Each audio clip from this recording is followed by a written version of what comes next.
Tool kit मामले के तार अब आईएसआई से जुड़ते नजर आ रहे हैं। दिल्ली पुलिस इस बात की जांच कर रही है कि ग्रेटा थनबर्ग द्वारा ट्वीट की गई टूल किट में पीटर फ्रेडरिक का नाम कैसे जुड़ा। पीटर पाकिस्तान की खुफिया एजेंसी आईएसआई का आदमी है। गणतंत्र दिवस के दिन हुई हिंसा में इन सब ने मिलकर साजिश रची थी।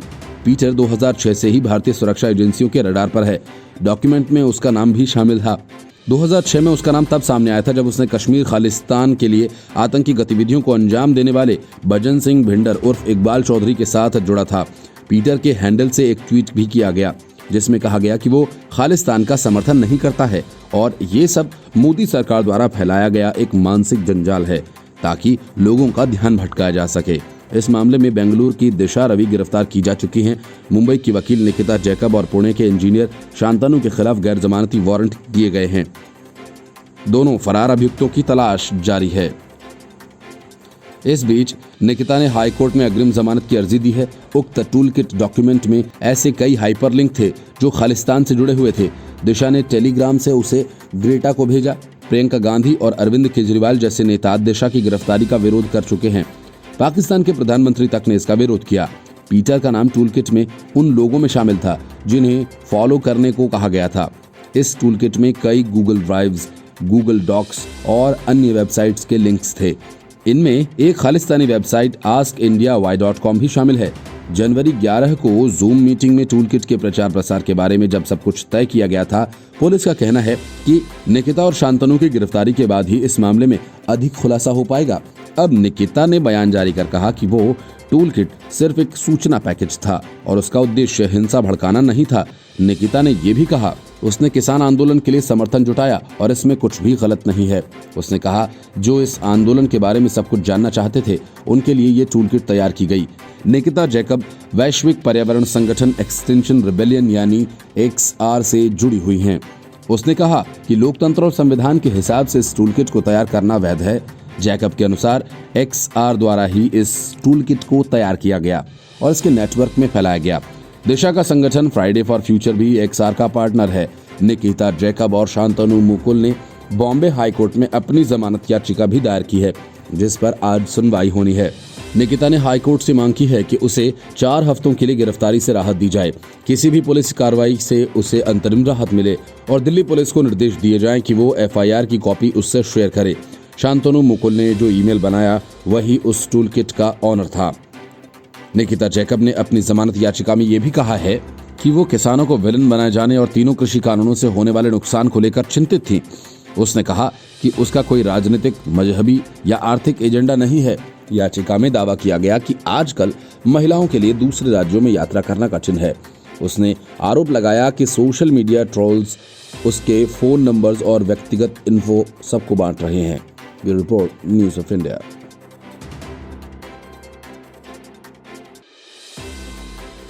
राहुल गांधी की राजस्थान में हुई ट्रैक्टर रैली में सचिन पायलट को अपमानित किए जाने का मामला कांग्रेस में तूल पकड़ता जा रहा है।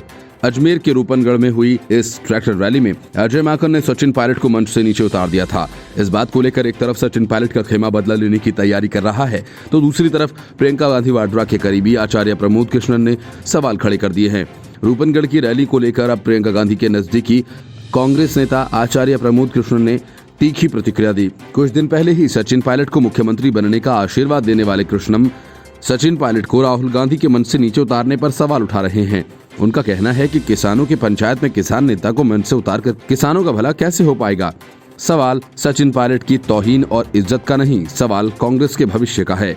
राहुल गांधी की रूपनगढ़ रैली में कांग्रेस प्रदेश प्रभारी अजय माकन की ओर से मंच से कहा गया था कि मंच पर सिर्फ राहुल गांधी के अलावा प्रदेश अध्यक्ष डोटासरा और CM अशोक गहलोत ही रहें, बाकी सभी मंच से नीचे उतर जाएं। इस घटना को लेकर ही आचार्य प्रमोद कृष्णन ने ट्वीट किया और उनके इस ट्वीट के बाद सियासी पारा चढ़ता दिखाई दे रहा है क्योंकि सचिन पायलट किसानों के बीच सक्रिय रहने वाले राजेश पायलट के पुत्र हैं। ऐसे में उन्हें राहुल गांधी की किसान रैली से दूर रखना अब विवादों का हिस्सा बन गया है। राहुल गांधी की रैली से पहले सचिन पायलट ने किसानों के बीच रैली की थी। इस दौरान उन्होंने केंद्रीय कृषि कानूनों के खिलाफ अपनी बात रखने के साथ ही राहुल गांधी के राजस्थान आगमन को लेकर भी काफी प्रचार प्रसार किया था। लेकिन जब राहुल गांधी राजस्थान पहुंचे तो गहलोत खेमा फ्रंट लाइन पर दिखा। यहाँ राहुल की रैलियों में सचिन तो साथ थे लेकिन अलग थलग ही नजर आए। हालांकि राहुल की रैलियों में भी सचिन पायलट जिंदाबाद की झलक देखने को मिली। पहले दिन राहुल गांधी ने हनुमानगढ़ और श्रीगंगानगर जिले में किसान पंचायतों को संबोधित किया। यहाँ सचिन पायलट को पीलीबंगा में बोलने का मौका नहीं देने को लेकर सवाल उठे थे। वहीं अजमेर में उन्हें मंच से उतारने को लेकर अब आचार्य प्रमोद कृष्णम ने सवाल उठाए हैं। हालांकि राहुल गांधी की राजस्थान की अंतिम रैली नागौर के मकराना में हुई। यहां सचिन पायलट ने भी प्रदेश अध्यक्ष गोविंद सिंह डोटासरा और अशोक गहलोत की तरह ही किसानों को संबोधित किया। लेकिन राजनीति के जानकारों का कहना था कि दूसरे दिन पायलट को स्पीच का मौका देना पीलीबंगा को लेकर उठ रहे सवालों का डैमेज कंट्रोल था। 4 में से 2 सभाओं में तो पायलट को बोलने का मौका तक नहीं दिया गया। पायलट के पुराने संसदीय क्षेत्र रूपनगढ़ में हुई सभा में तो कांग्रेस के राष्ट्रीय महासचिव अजय माकन ने उन्हें मंच से नीचे तक उतार दिया। हालांकि इसका काफी विरोध हुआ। सभा में आए लोगों ने जमकर नारेबाजी की। नारेबाजी कर रहे लोगों को शांत कराने के लिए माकन ने प्रदेश के चिकित्सा मंत्री रघु शर्मा सहित कई मंत्री मैदान में इधर उधर दौड़ते नजर आए, लेकिन भीड़ शांत नहीं हुई। प्रदेश कांग्रेस कमेटी के अध्यक्ष राहुल गांधी के पीछे खड़े होकर लोगों से हाथ जोड़कर शांत रहने का आग्रह करते रहे। भाषण देते हुए राहुल गांधी को भी लोगों को शांत रहने का आग्रह करना पड़ा, लेकिन उनकी अपील का कोई असर हुआ नहीं। राहुल और गहलोत जब एक गाड़ी में सवार होकर नागौर जिले के मकराना की सभा के लिए रवाना होने लगे तो लोगों ने जबरदस्त नारेबाजी की। पुलिस कर्मचारी भीड़ को उनकी गाड़ी की तरफ बढ़ने से रोकते रहे। रूपनगढ़ में पायलट की गाड़ी को राहुल गांधी के काफिले में शामिल होने से रोके जाने को लेकर भी उनके समर्थकों ने नाराजगी जताई। Bureau report, news of India.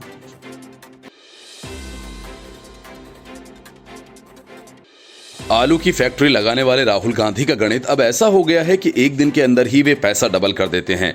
असल में राहुल गांधी के आंकड़े हर भाषण में बदल जाते हैं, लेकिन आज तक तथाकथित फैक्ट्स चेकिंग पोर्टल्स ने कभी उनके दावों में आ रहे विरोधाभासों के बारे में नहीं बताया। पहले राफेल को लेकर भी अक्सर ऐसा होता था और अब तीनों कृषि कानूनों के खिलाफ चल रहे किसान आंदोलन के दौरान भी यही हो रहा है। राजस्थान से असम पहुंचते ही राहुल गांधी के आंकड़े सिर्फ बदले ही नहीं बल्कि 2 गुना हो गए। राहुल गांधी राजस्थान में आए थे और इस दौरान उन्होंने पीलीबंगा में किसान महापंचायत में हिस्सा लेने के अलावा अजमेर में भी एक ट्रैक्टर रैली में जनसभा को संबोधित किया। इस दौरान वे राजस्थानी पगड़ी और वेशभूषा में दिखे। उन्होंने कहा कि हिंदुस्तान का सबसे बड़ा बिजनेस कृषि है और अगर आप सोचते हैं कि गाड़ी बनाने या हवाई जहाज का बिजनेस करना सबसे बड़ा है तो आप गलत फहमी में हैं। आगे उन्होंने सबसे जरूरी बात बताते हुए कहा कि ये दुनिया का सबसे बड़ा बिजनेस है जो 40 लाख करोड़ रुपए का है। उन्होंने कहा ये एक व्यक्ति का बिजनेस नहीं है, क्योंकि गाड़ी बनाने के मामले में टाटा सारी गाड़ियां बनाते हैं, महिंद्रा बनाते हैं। और फिर उन्होंने कहा कि कृषि एक ऐसा बिजनेस है जिसमें मजदूर से लेकर किसान तक सभी शामिल हैं। इसके ठीक अगले ही दिन राहुल गांधी पहुंचे असम के शिवसागर में, जहां राज्य में विधानसभा चुनाव से पहले आए राहुल गांधी ने कहा कि नरेंद्र मोदी की सरकार अब 3 खेती बिल लेकर आई है, जिसके बाद पूरा 80 लाख करोड़ का हिंदुस्तान का सबसे बड़ा बिजनेस सिर्फ 2 लोगों के हाथों में चला जाएगा। राहुल गांधी ने दोनों जगह ये बातें दोहराई कि पीएम मोदी खेती के सिस्टम को खत्म करना चाहते हैं, लेकिन कहीं कृषि कानूनों की एक भी खामी नहीं गिना पाए। गिनाए भी तो वही उल्टी सीधी चीजें। उद्योगपति अब जहां जैसे चाहेंगे वो किसानों की फसल छीन लेंगे। यानी राजस्थान का 40 लाख करोड़ का असम पहुंचते पहुंचते 80 लाख करोड़ यानी 2 गुना हो गया। इस तरह से नवंबर 2016 में राहुल गांधी ने ये दावा किया था कि मोदी सरकार ने तब बड़े उद्योगपतियों को 1-1 लाख करोड़ रुपए का ऋण माफ कर दिया। 2017 में गुजरात विधानसभा चुनावों के लिए प्रचार के दौरान और राहुल गांधी ने बेवजह इस आंकड़े को 20,000 करोड़ रुपए और बढ़ाकर 1 से 3 लाख करोड़ रुपए कर दिया। कर्नाटक में तो उन्होंने एक कदम आगे बढ़कर इसे बढ़ाकर 2 से 5 लाख करोड़ रुपए कर दिया। Report, news of India. Farooq Abdullah की पार्टी नेशनल कॉन्फ्रेंस और कांग्रेस दोनों ने मिलकर जम्मू कश्मीर को आतंकवाद की आग में झोंक दिया। कांग्रेस और नेशनल कॉन्फ्रेंस पर यह गंभीर आरोप महबूबा मुफ्ती की पार्टी पीडीपी के नेता नसीर अहमद लावे ने लगाया। हाल ही में राज्यसभा का अपना कार्यकाल पूरा करने वाले लावे ने कहा, जम्मू कश्मीर पर सिर्फ 2 पार्टियों ने मिलकर आतंकवाद थोपा। उन्होंने कहा, फारूक अब्दुल्ला की नेशनल कॉन्फ्रेंस और कांग्रेस पार्टी ने मिलकर जम्मू कश्मीर को आतंकवाद के रास्ते में झोंक दिया। इन दोनों दलों की गलतियों का खामियाजा आज भी यहाँ की जनता भुगत रही है। उन्होंने कहा कि अब तक हजारों मासूम बेगुनाह इसकी भेंट चढ़ चुके हैं। पिछले कई वर्षों में जम्मू कश्मीर ने अपने हजारों नौजवानों को खो दिया। उन्होंने कहा, जम्मू कश्मीर को इसकी बड़ी कीमत अदा करनी पड़ रही है। नजीर ने कहा कि इन दोनों पार्टियों के किए का फायदा पाकिस्तान उठा रहा है, यही आतंकवाद की वजह है। उन्होंने कहा, इन्हीं कारणों से देश और दुनिया का जम्मू कश्मीर के प्रति नजरिया अब बदल गया। लावे ने नरेंद्र मोदी की तारीफ करते हुए कहा कि प्रधानमंत्री ने उन्हें हमेशा सम्मान दिया और जब भी सदन में या पीएम के सामने व्यक्तिगत रूप से कोई बात रखने का मौका मिला तो उन्होंने इसका पूरा फायदा उठाया। उन्होंने पीएम मोदी को जानकारी दी कि जम्मू कश्मीर बेहद ही गरीब राज्य है। उन्होंने कहा कि जम्मू कश्मीर का विशेष राज्य का दर्जा खत्म करने, अनुच्छेद 370 के प्रावधानों को निरस्त करने और राज्य के विभाजन से वहां के लोगों के विकास की दौड़ में और पीछे रह जाने की आशंका है। इस फैसले का अब तक कोई फायदा सामने आया नहीं है और आएगा भी नहीं। ये सबसे बड़ा नुकसान वहां की जनता को हुआ है। इससे जम्मू कश्मीर के लोगों की भावनाएं जुड़ी हुई हैं। मैंने सरकार के फैसले का विरोध करते हुए मजबूती से अपनी बात उठाई थी। उन्होंने कहा कि उनकी मुहिम विफल रही। महबूबा मुफ्ती की पार्टी के पूर्व सांसद ने कहा कि उन्होंने संविधान की मर्यादा और लोकतांत्रिक मूल्यों के तहत ही अपनी आवाज उठाई है। उन्होंने कहा कि केंद्रीय गृह मंत्री अमित शाह ने जम्मू कश्मीर को दोबारा सही समय पर राज्य का दर्जा दिए जाने का वादा किया है, लेकिन ऐसा किया ही क्यों? उन्होंने पीएम मोदी को आदरणीय बताते हुए कहा कि वो हमेशा गंभीरता से उनकी बातों को सुनते थे। संसद के बजट सत्र में गुलाम नबी आजाद, शमशेर सिंह, नजीर अहमद लावे और मीर मोहम्मद फयाज राज्यसभा से रिटायर हुए हैं। पीएम मोदी ने भी चिंता जताई थी कि गुलाम नबी आजाद के बाद इस पद को जो भी नेता संभालेंगे उन्हें उनसे मैच करने में काफी दिक्कत होगी। उन्होंने कहा था कि आजाद अपने दल के साथ साथ अपने देश और सदन की भी चिंता करते थे। Bureau report, news of India. PM Modi की कूटनीति के सामने आखिरकार चीनी सेना को झुकना पड़ा। दोनों देशों के बीच कई महीने से चल रहे गतिरोध के बाद स्थिति सामान्य करने की कवायद तेज हो गई। चीनी पीपल्स लिबरेशन आर्मी यानी पीएलए ने आखिरकार पेंगोंग झील के उत्तरी तट पर फिंगर 4 क्षेत्र को खाली करना शुरू कर दिया है, जिस पर उसने पिछले साल कब्जा किया था और वास्तविक नियंत्रण रेखा यानी एलएसी पर यथास्थिति में बदलाव किया गया था। चीन ने फिंगर 5 और फिंगर 8 के बीच अपने कई शेल्टर्स और ढांचे को भी हटा लिया है। साथ ही चीनी सैनिक अपने रहने के लिए बनाए गए शेल्टर्स को भी नष्ट कर रहे हैं और अन्य संरचनाओं को भी हटा रहे हैं जो उन्होंने कब्जे के दौरान स्थापित की थी। चीनी सेना के रुख को देखते हुए भारत ने भी नरमी दिखाते हुए अपने जवानों की संख्या कम कर दी है और कहा जा रहा है कि चीनी सेना द्वारा उठाए गए इस कदम से 10 महीनों से चल रहे गतिरोध का खात्मा होने की दिशा में दोनों देश के सेना अधिकारियों द्वारा लगातार बातचीत और सैनिकों के पीछे हटने संबंधी समझौते के अनुसार हो रहा है। समझौते के मुताबिक चीनी सैनिक फिंगर 8 पर वापस चले जाएंगे और भारतीय सेना पेंगोंग झील के उत्तरी तट के फिंगर 2 और फिंगर 3 के बीच धन सिंह थापा पोस्ट पर वापस आ जाएगी। इसके साथ ही पेंगोंग लेक के दक्षिणी किनारे से तैनाती भी वापस ले ली जाएगी। इसके अलावा पारंपरिक क्षेत्रों में गश्त सहित अन्य गतिविधियों पर एक अस्थायी रोक होगी जब तक कि स्थिति सामान्य न हो जाए। ये भी कहा जा रहा है कि पेंगोंग लेक के दक्षिणी किनारे से टैंक भी हटा दिए गए हैं। दक्षिणी तट पर कुछ इलाकों में दोनों सेनाओं के टैंक के बीच केवल 100 मीटर की ही दूरी रह गई थी। अब उन्हें दोनों तरफ से पूरी तरह से वापस खींच लिया गया है और अब वे कुछ किलोमीटर दूर हैं।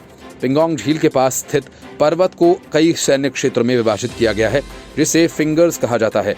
असल में ये पर्वत उंगलियों की तरह भी दिखाई देते हैं। झील के उत्तरी किनारे को 8 फिंगर्स में बांटा गया है। भारत ने फिंगर 8 तक अपने क्षेत्र का दावा किया है और चीन फिंगर 4 तक अपने दावों पर अड़ा है। दोनों देशों के इन दावों के चलते सेना कई बार सामने आमने हो चुकी है और पिछले कुछ महीनों से सेनाएं कई स्थानों पर आमने सामने की स्थिति में बनी हुई थी। वहीं सैनिकों के बीच झड़प की खबरें भी सामने आती रही हैं। गौरतलब है कि 2020 कोरोना वायरस के शुरुआती दौर में पेंगोंग झील पर चीन की सेना ने अपना दावा ठोकना चाहा, जिसका भारतीय सेना ने पुरजोर विरोध किया। वहीं ये विरोध इस कदर बढ़ गया कि 15 जून को चीनी सैनिकों और भारतीय सैनिकों के बीच झड़प भी हो गई, जिसमें कई भारतीय सैनिक शहीद हो गए। Bureau report, news of India. Karnataka और मध्य प्रदेश के बाद अब कांग्रेस की एक और सरकार गिरने वाली है।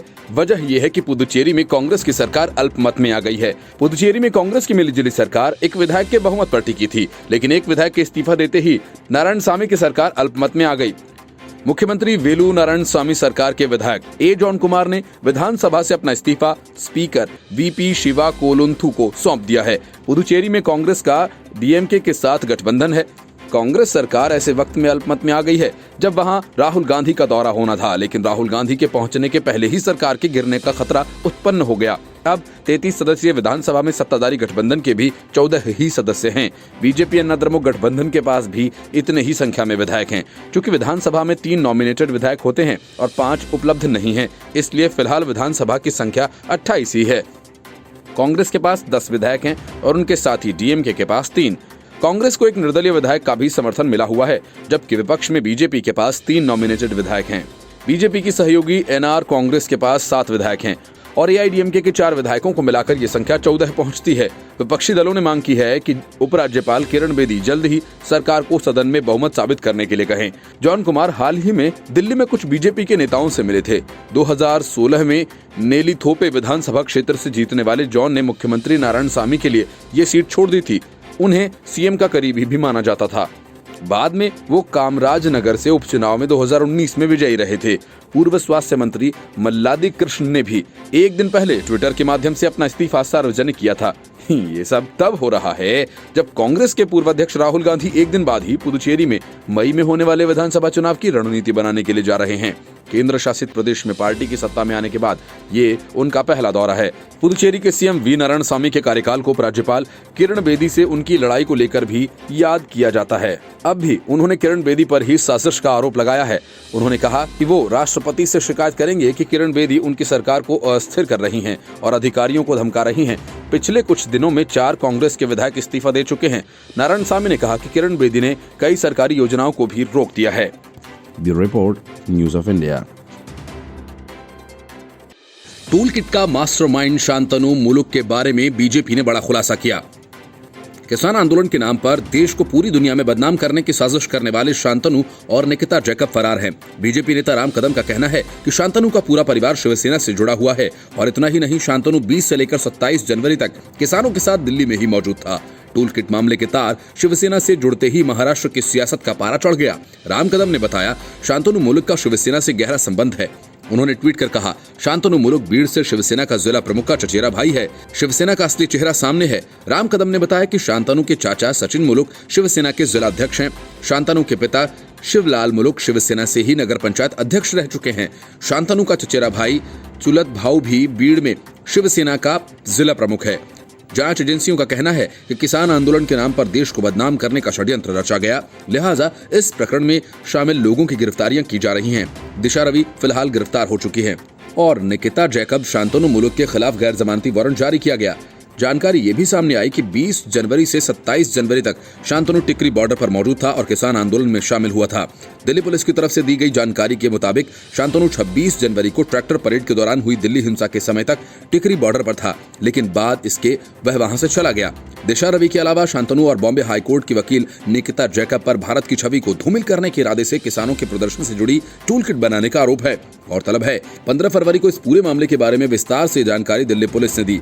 दिल्ली पुलिस के साइबर सेल के जॉइंट सीपी प्रेमनाथ ने प्रेस कॉन्फ्रेंस कर बताया कि 11 जनवरी 2021 को पोएटिक जस्टिस फाउंडेशन ने एक जूम मीटिंग का आयोजन किया। इस मीटिंग में निकिता जैकब, शांतनु, एमो धालीवाल और अन्य भी शामिल हुए। मीटिंग में निर्णय लिया गया कि इस कैंपेन को विश्व स्तर पर फैलाया जाए। धालीवाल का मकसद इस मुद्दे को बड़ा बनाना और किसानों के बीच असंतोष व गलत जानकारी फैलाना था। यहाँ तक कि एक किसान की मौत भी गोली से हुई बताया गया। दिल्ली पुलिस ने बताया कि विवादित टूल किट निकिता और उसके साथी शांतनु और दिशा ने मिलकर तैयार की है।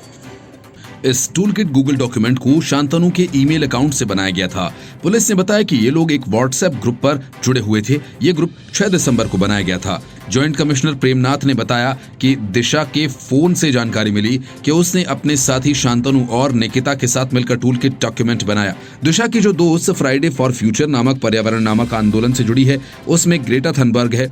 उनको टेलीग्राम पर एक टूल किट भेजी गई। यानी पुलिस के मुताबिक जिस टूल किट को लेकर यह पूरा विवाद है, वो दिशा की तरफ से ग्रेटा थनबर्ग को भेजा गया था। पुलिस ने दिशा के फोन से जुड़ी अपनी जांच के आधार पर यह भी बताया कि 3 फरवरी को ऑनर्स राइट लेकर टूल किट डॉक्यूमेंट से जुड़े लिंक को हटा दिया गया और इन तथ्यों के आधार पर 13 फरवरी को दिशा को बेंगलुरु से गिरफ्तार किया गया। Bureau report, news of India.